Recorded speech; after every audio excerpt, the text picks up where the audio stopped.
folks, I am Sir Tristan of Glenavon, and I am here today to bring you some pell work advice. So, we're doing in Glenavon the Reaper Challenge, and today I want to talk a little bit about some pell work concepts, okay? Because everybody out here that's on the challenge is doing 100 shots at least for 100 days.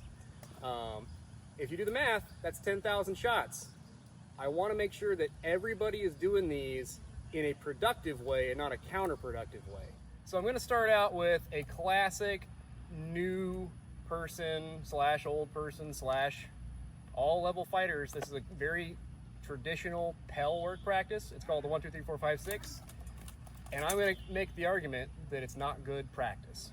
So typically it goes 1, 2, 3, 4, 5, 6, because you think you're practicing hitting all levels and you're practicing hitting both sides.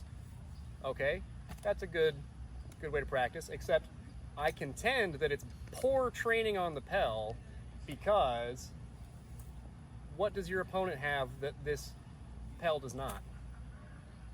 It has a shield or another weapon, something in its offhand that can block out these shots. So if I train myself with 10,000 repetitions to go 1, 2, 3, 4, 5, 6, and I can blast them out really fast and hard, about half of those shots are just going straight to a shield. You don't want to be throwing at their shield. You want to be throwing around their shield, right? So I will contend that it is better practice to see your pell as an opponent. I can see the helmet. I can see the outline of their shoulder. I can see their shield. I see their sword. I see where it is. I am visualizing the slot on top of the edge of the shield that I want to hit as I practice slowly threading that needle, making sure my blade traverses and clears their shield and hits them. That's a slow work version of pell practice that's very helpful. See your opponent and practice hitting beyond their defense, right? So if I see that they've got a shield, I want to make sure that I lift my hand and let the tip drop into the slot. Or if, per se, they're fighting in an A-frame, I see that they have an A-frame, so I may take a step off the line and strike into the gap.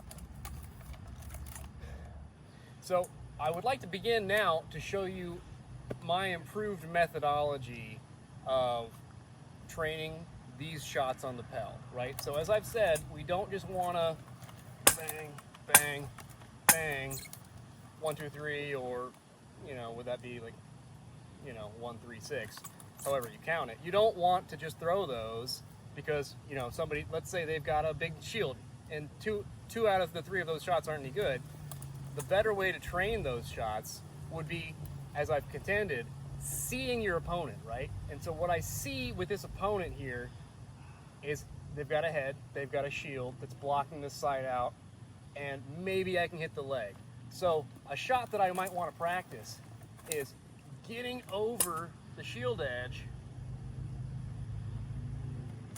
and then from there I could say, perhaps they're open on their off quadrant, so I'll throw to the off quadrant.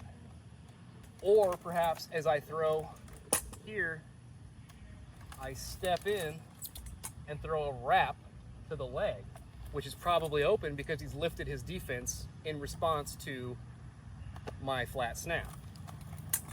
So I see my opponent, I want to hit him, make an opening. Or perhaps I see my opponent, they're in an A-frame position, very typical fighting stance. So I might begin by threatening with a straight line thrust that they have to respond to, or they're gonna get stabbed. So, he's pushed my sword out of the way. Well, that's cool. I can now come to this side and block them out and hit them with the cross. That's a couple of ways to do that.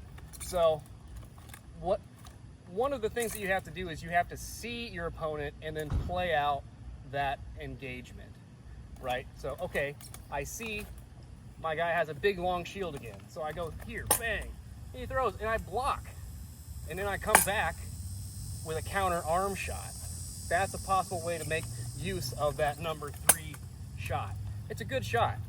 Or let's say, oh, they're floating that leg out a little bit and I want to zap them with it. That's a good shot to train. But let's say, oh, now it's a lefty. I have now shifted. They've got a shield on this side and they got their sword on that side. The best shots against lefties, as we know, are the straight cross.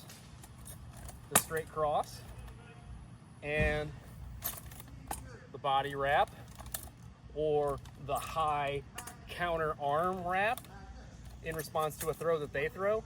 So those are good shots to practice on the pell. You can say, okay, cool, I see this guy, he's set up, he's got that turned away position where if I throw a wrap on this side, he's gonna counter me. So I don't want to throw that. I want to go bang and then maybe redouble and press his shield out of the way. I see that, so I can practice that slowly. I'll see, throw, press, throw. And here's what it looks like fast, right? It's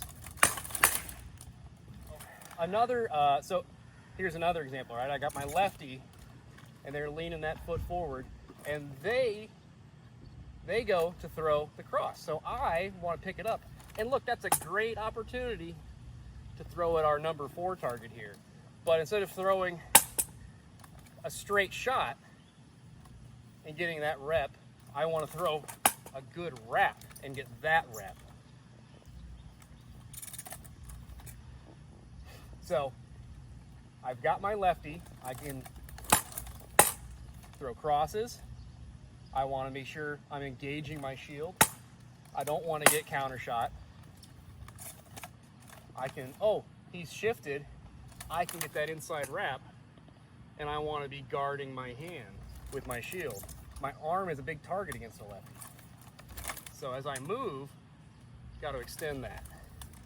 So I hope that I have made clear to you what I think is an improved way to approach pell training, which is not just to say, I have to get my 100 shots in today, and this is an inanimate object that I'm going to hit. It's to say, I'm using this 5, 10, 15 minutes today to own this opponent that I see, and I'm going to get better, and I'm going to outplay them. I am going to be the winner. I'm not going to throw shots straight at their shield. I'm going to throw at what's going to be open. So, keep it up. We'll see you next week.